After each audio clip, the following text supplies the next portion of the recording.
Ito guys, itong bag na to ay napaglumaan ng anak ko, yung aking dalaga. So, sabi niya, ma, huwag ka nang bumili ng bag.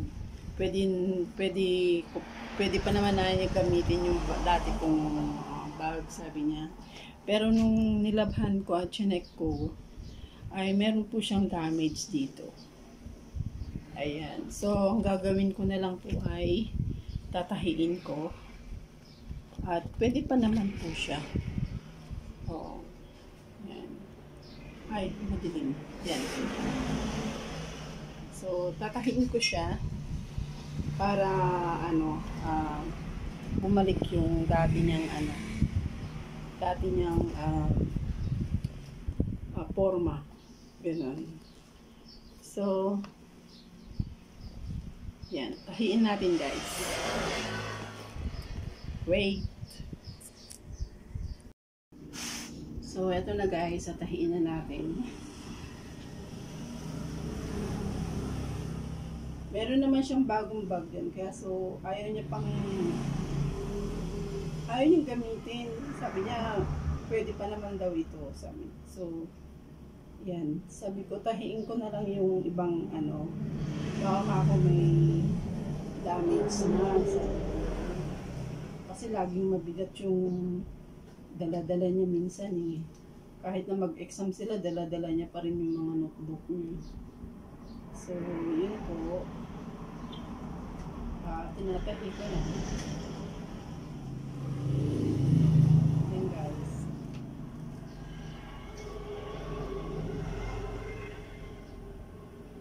Mamaya papakita ko sa inyo kung paano ko siya tinahi. Tinahi ko lang naman siya sa kamay. Kasi guys, kung sa sa mga mananahi,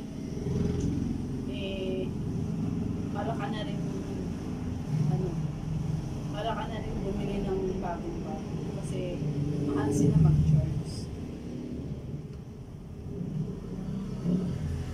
Bumili ka na lang ng bago kasi paggawa sa kanila pwede ko naman tahiin kaya ako na lang gagawa.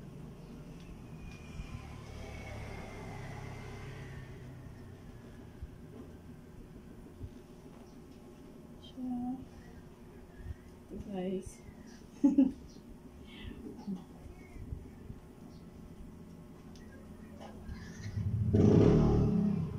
Bale guys, doble-doble yung kahina. Doble-doble siya. So, kahit hindi naman siya abutin ng 1 taon, at least meron naman siyang extra plan. Ayaw pa naman niyang gamitin. Sabi niya, pwede pa naman ito.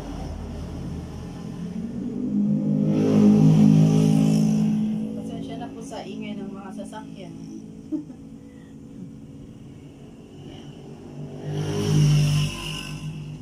Makita ka po sa inyo. Yan. Okay na siya. Yan.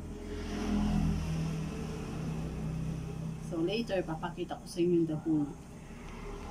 So, ito na nga guys. Natahi ko lang siya dito. Yan. Dito sa pinaka yung taas niya, on top niya. Yan, tinahi ko siya hanggang dito na kasi naaalis na rin ito eh. Naaalis na rin siya. So, kailangan ko pang tahiin dito kasi na rin eh.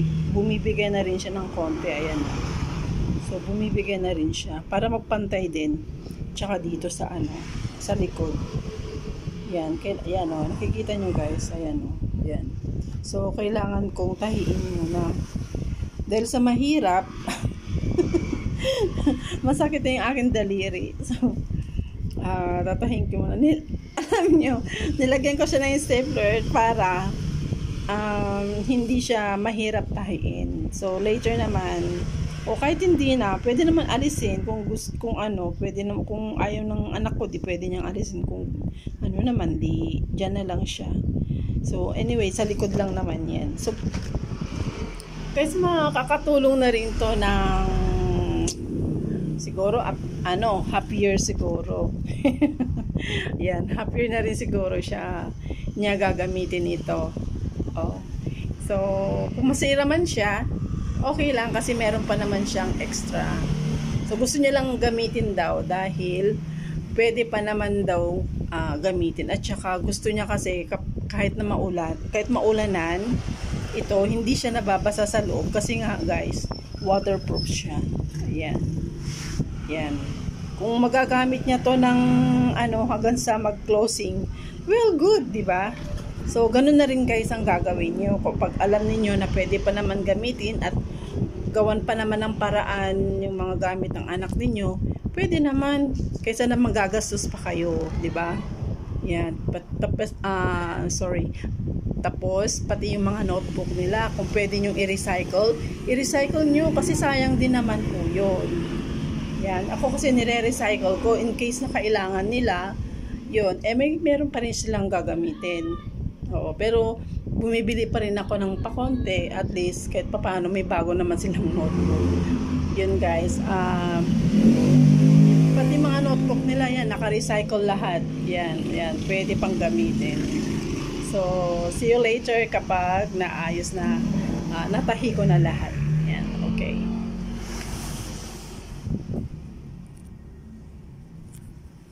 So, ayan na guys. Pwede nang gamitin ulit. Natahi ko na. Tapos na. Ayan guys, yung dahul yan. Yung isang linya na yan, tinahi ko. Harap at sa likod. Ayan. Samba. Ayan. Natahi ko po yan. So, hindi naman po kasi ako, sa kamay lang din po. Yan. Yung stapler na yan, pwede namang alisin. Yan, kung gusto ng anak ko. Pero kung ayaw niya, dyan na lang yan.